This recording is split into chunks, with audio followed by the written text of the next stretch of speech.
Good morning!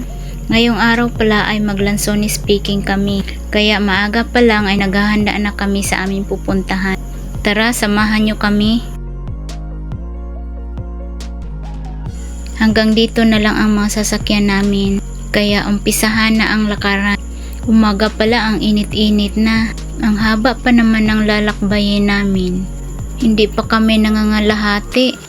Yung ibang makasamahan namin andun na, ang layo-layo na, iniwan na kami. Sa hindi pala nakakaalam kung saang lugar ito pala ang Barangay Cantagnos.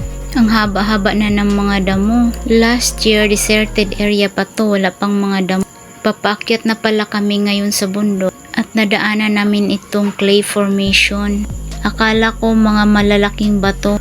Buga pala ito kung tawagin sa Bisaya.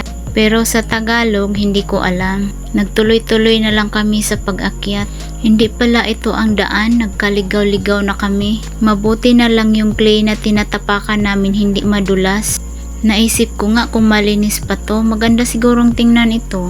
Ang dami naming nadaanan ng mga ganito at ang lamig pa ng tubig. Pero wala man lang ako nakita ng mga pasayan o isda na nabubuhay dito.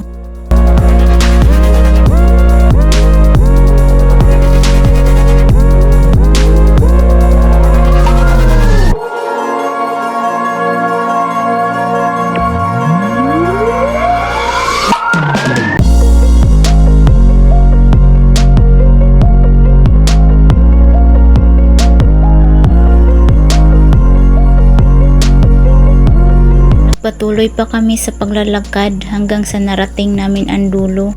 Naisipan muna naming magpahinga. Hinahanap kasi namin ang daan.